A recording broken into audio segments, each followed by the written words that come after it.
This shows me is the weakness of Donald Trump. Donald Trump has endorsed Speaker Johnson. There's still 12 strongly. There's still 12 members.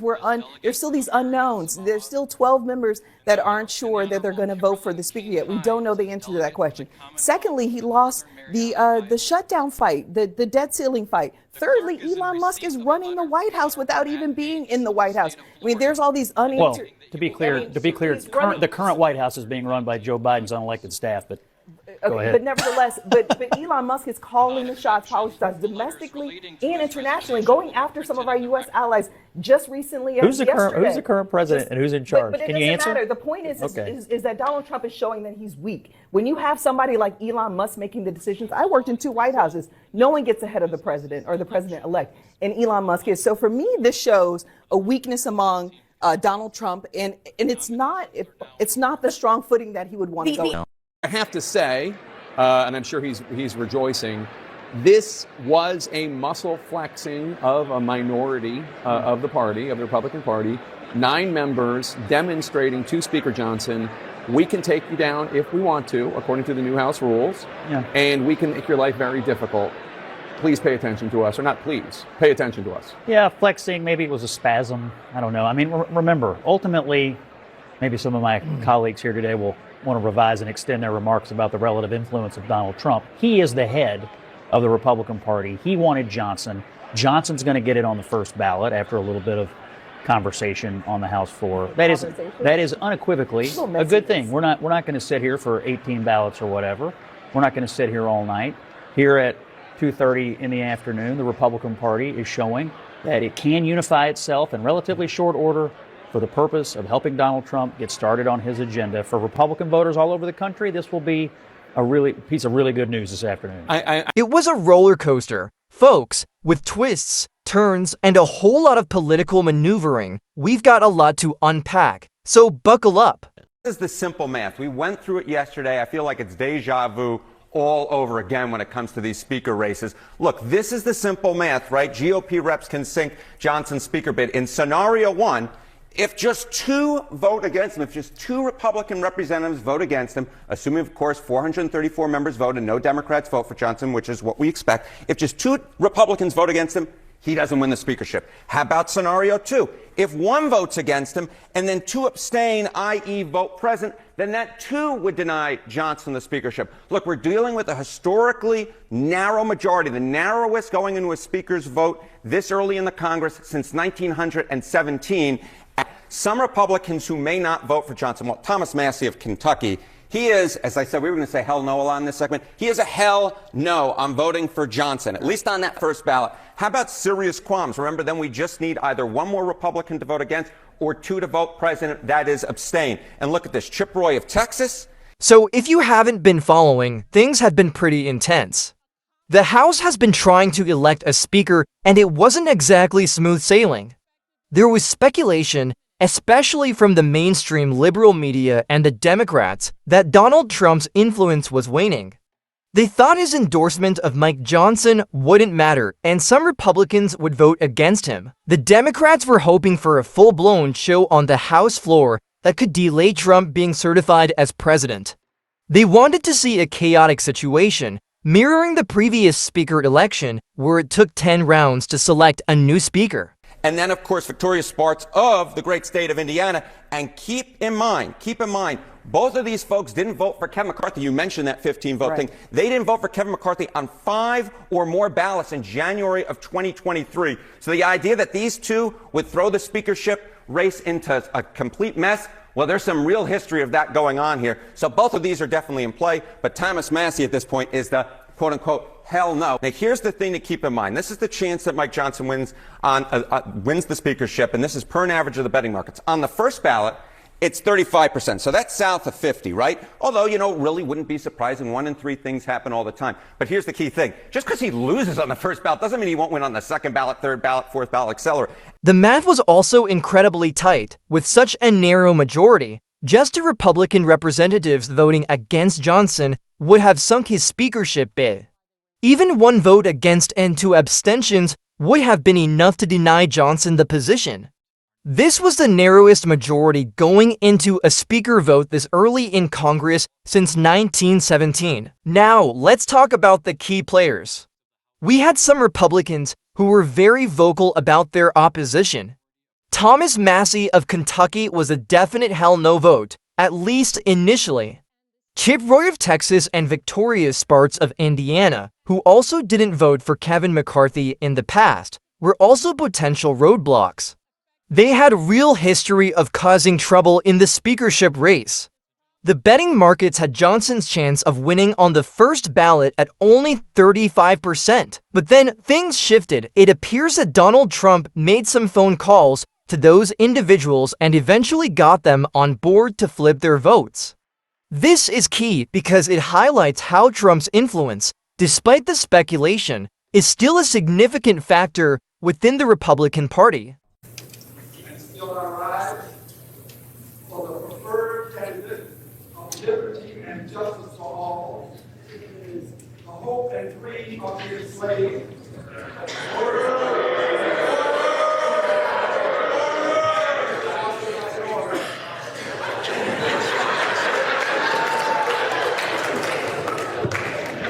The gentleman may respond by surname.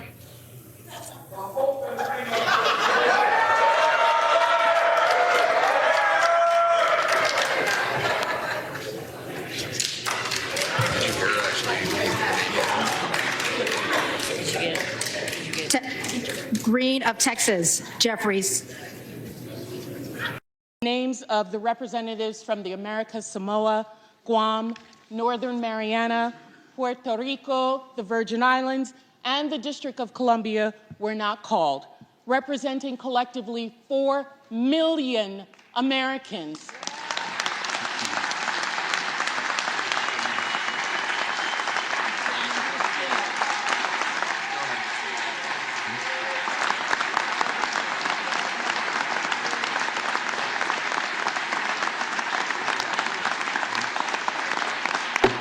Mr. Speaker, collectively the largest per capita of veterans in this country. Does the gentlelady have a parliamentary I asked inquiry? why they were not called. Have some respect. It's not going to take. Gentlelady is recognized. I asked why they were not called from the parliamentarian, please. Delegates-elect and the resident commissioner-elect are not qualified to vote. Representatives-elect are the only individuals qualified to vote in the election of a speaker. As provided in Section 36 of the House Rules and Manual, the speaker is elected by a majority of the members-elect voting by surname. This body and this nation has a territories and a colonies problem. What was supposed to be temporary has now effectively become permanent. We must do something about this problem so that these 4 million. But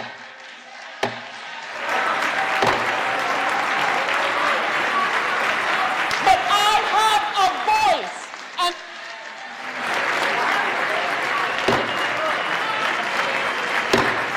It has to be in order.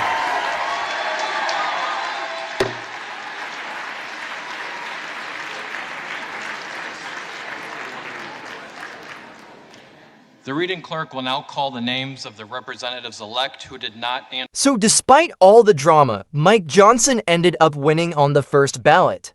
He managed to flip to Republicans Keith Seth and Ralph Norman to get the 218 votes he needed. This is a big deal. It was a much quicker resolution than what we saw with the previous speaker race. It shows that the Republican Party is capable of unifying itself in a relatively short amount of time. The Democrats, on the other hand, were not happy. They were hoping for a chaotic situation. They were booing, whining, and crying on the floor, even bringing up the race card. They were also upset that U.S. territories do not have a vote in who becomes Speaker of the House. House leaders had to explain the rules to them. You're eating that popcorn because tomorrow could be a long day. Maybe they'll get it worked out soon. Maybe they won't. What does that look like to you? What does success look like to you? Because there is the business of governing that has to get done. They got to get a speaker so that they can get various things done, including January 6th, the certification of the election of the president, the vice president. What are you looking to see happen tomorrow? What are you most interested in? Honestly, I'm not that concerned about January 6th. I know you just threw that in there, but my candidate didn't win. So, if it gets delayed, I'm okay with that because, MAGA believes that Trump is this big, mean guy and he's the strong man. But here it is. He has threatened Chip Roy not once, not twice, but he's threatened him a number of times. And Chip Roy always stands up to him. Yeah. And now it's Trump that's calling Chip Roy begging for a vote. One of the main points of discussion has been around Donald Trump's influence. Some see it as a sign of weakness, pointing to Elon Musk supposedly making decisions. However, the fact that Trump was able to make calls and get Republicans to change their votes, securing Mike Johnson's win on the first ballot, suggests that he still holds a lot of sway within the Republican Party. It seems that the speculation about Trump's waning influence might be premature. And remember, some in the Republican Party were flexing their muscles and showing they could take down the speaker if they wanted. But at the end of the day, Trump wanted Johnson and Johnson got it. So what does this mean going forward?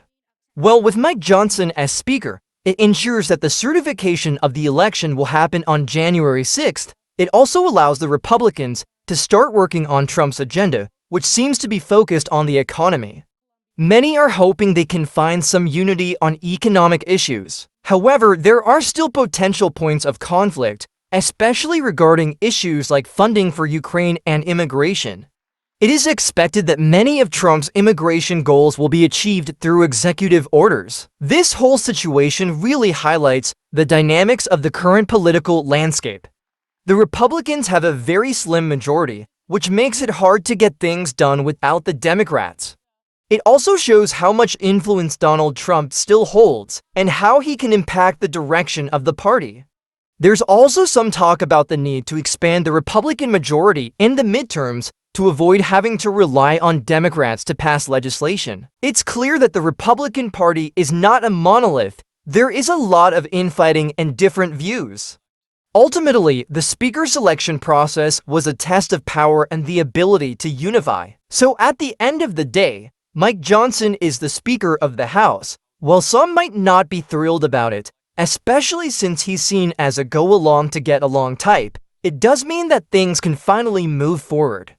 The Republicans have a lot of work to do, and they're in the spotlight to deliver on their promises. The hope is that they can unify on the economic agenda, as that is what people voted for. But there are still many challenges ahead, including expanding the majority and addressing other key issues. It will be interesting to see how things play out. What do you guys think? Let me know in the comments below. And of course, don't forget to like this video and subscribe to the channel for more political analysis and insights. This is Themba from the Black Coffee Podcast. Thanks for watching, and I'll catch you in the next one.